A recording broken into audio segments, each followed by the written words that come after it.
So welcome back to the Field to the Freezer Wild Game Processing Series. We're in our fourth video of our series here, and we're going to show you on this one how to break down this rear hind quarter, separate all these muscle groups, and then show you how to cut steaks or roast or anything that you might want to do out of this piece of meat. I'm using the Wild Game Processor Kit, Outdoor Edge. Their boning knife works great for this.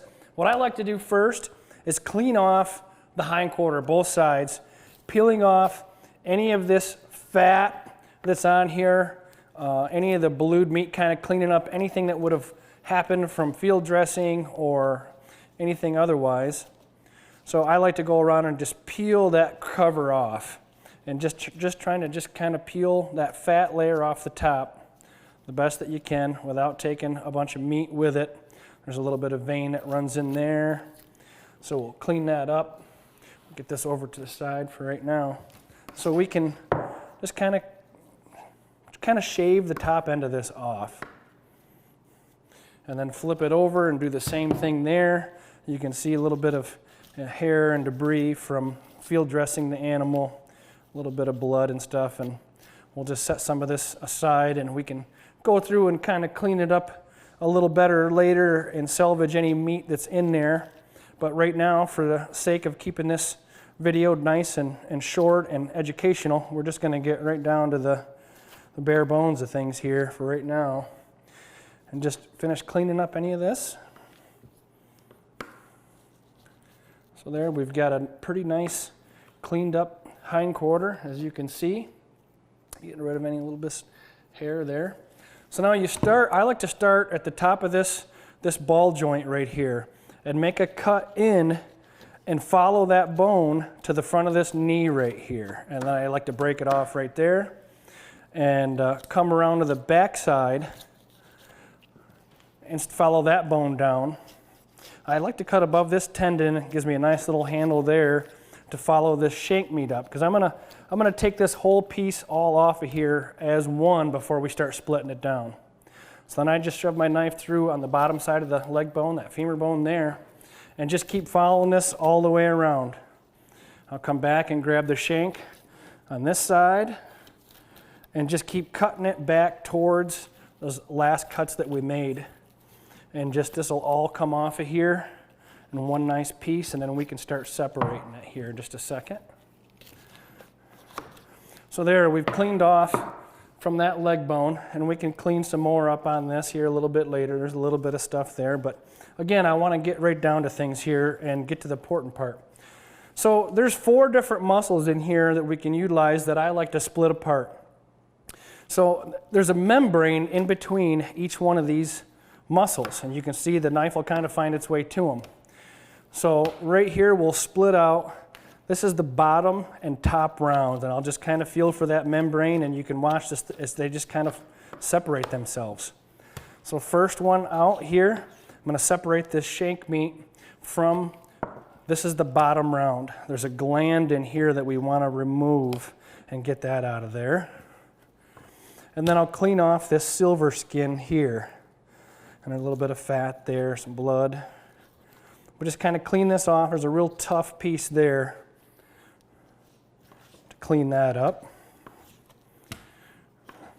So you got a pretty nice clean bottom round roast for right now. That's what we're going to leave it as.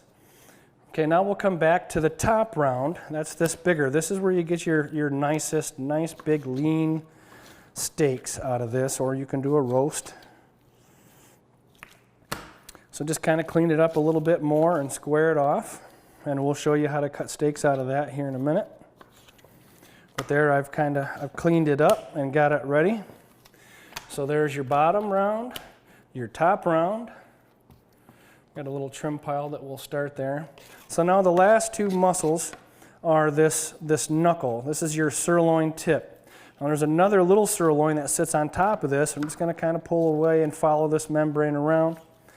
On a 1.5-year-old buck like this, there's a decent little chunk of meat there. Smaller does, stuff like that. You're not going to have much of a significant piece here, but you can grab a couple little steaks out of it. So there's that sirloin there. And then this is the peeled knuckle and or the sirloin tip. So I'm just going to clean off more of this blued meat around the edge, and we can use this for trim. This will go into our trim pile that we'll clean up out here in a little bit. And I like to just square this off. So there you have your muscle groups split out and ready for either cutting steaks, you could make a roast out of them, or as I like to do a lot of times, just to reduce the risk of freezer burn exposure in the freezer, depending on what dish that I'm making or preparing, I might just vacuum pack this whole piece just like this. That way, not every single steak, you've got less exposure to having freezer burn on this piece of meat. So that's another thing that you can do to preserve it better that way. But I'm going to go through each one of these and show you how to cut a steak. So always cut against the grain. So I'm going to start on the top side of this and just start making cuts for these steaks. And you can see that makes a really nice, lean steak. That's what's really fun and really healthy about wild game, is it's such a lean protein, such a good quality protein.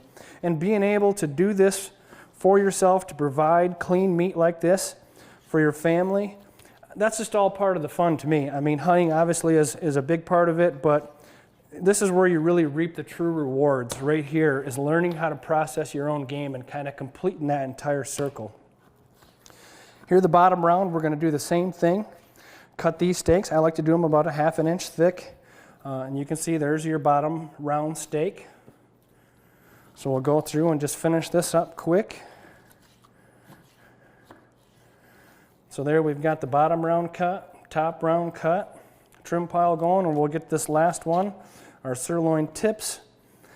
This one here's got a little more gristle in it. Some guys like to prefer to put them into a roast to get away from, they just got a little tougher to them. They got some different lines in there of gristle that are going to give it a little more toughness to it, but still can make a nice little, you can see, sirloin tip steak. And we'll finish cutting that out.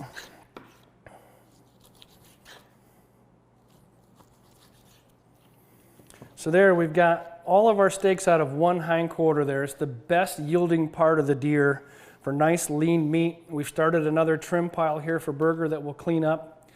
But that concludes this part of the series. I thank everybody for watching, and we welcome your questions and comments and anything that we can help you with. Again, we hope this makes you a better at-home processor to complete that full circle field to the freezer. Thanks for watching.